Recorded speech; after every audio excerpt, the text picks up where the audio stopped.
হচ্ছে তাদেরকে all time ready থাকা। মূলত মূলত এই কয়েকটা কারণে আমরা এই বক্সটা উদ্বোধন করছি।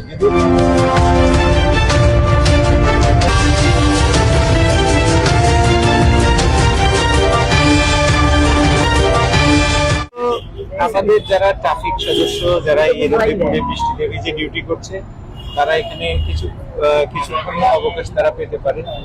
আমাদের একটা বড় সমস্যা আছে, যারা লেডি অফিসার এবং লেডি ফোর্স যারা আছে তাদের কিন্তু এই ওয়াশরুমে যাওয়ার যে চাহিদাটা, এইটা আসলে খুবই ইনহিউম্যান, আমরা এটা প্রোভাইড আসলে করতে পারি না। তারপরে 3 নম্বর হচ্ছে আমরা এই ল অ্যান্ড অর্ডার মেনটেন করার জন্য একটা স্ট্রাইকিং ফোর্স এখানে রাখতে পারি। তো সবকিছু মিলিয়ে এখানে মেডিকেল কলেজ, মাঝে মধ্যে মেডিকেল কলেজ আপনারা জানেন একটু উত্তপ্ত হয়ে যায়। আবার এই রাজনৈতিক কর্মসূচিগুলো এইখান থেকেই শুরু হয়। হ্যাঁ, পেছনে শহীদ মিনার। তো সবকিছু মিলিয়ে আমাদের কুইক রেসপন্স, একেবারে ইনস্ট্যান্টলি রেসপন্স করার জন্য এই জায়গায় আমাদের ফোর্সের একটা স্থায়ীভাবে থাকা এবং হচ্ছে তাদেরকে অল টাইম রেডি থাকা। মূলত এই কয়েকটা কারণে আমরা এই বক্সটা উদ্বোধন করছি। যদিও ট্রাফিক বক্স, কিন্তু ট্রাফিক বক্সের পাশাপাশি আমাদের রেগুলার ফোর্সেরও এখানে আমরা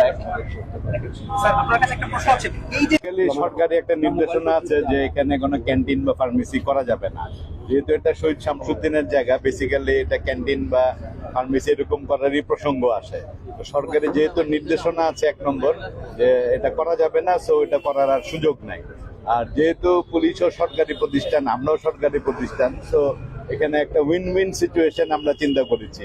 যে একটা হলো যে পুলিশ বাহিনীকে দিলে এই জায়গাটা সিকিউর করা হলো, সহজে এটা হাতছাড়া হবে না এবং একটা ভালো কাজে এই জায়গাটা ব্যবহৃত হচ্ছে। এবং চৌহাট্টা সিলেটের একটা ট্যাকটিক্যালি ভেরি ইম্পর্টেন্ট একটা জায়গা।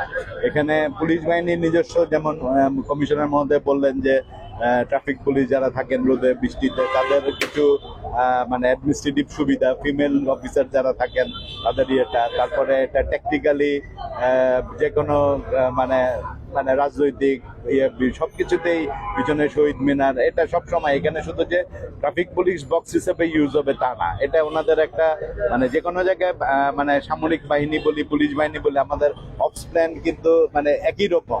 একটা ঘাঁটি দরকার হয়, এই জায়গাটা একটা বেজ হিসাবে কাজ করবে, যেখান থেকে এই এরিয়াটা কন্ট্রোল করতে ওনাদের জন্য সুবিধা হবে।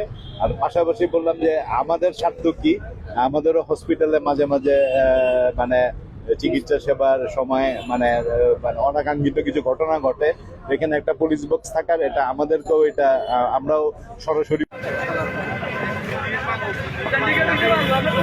আমরা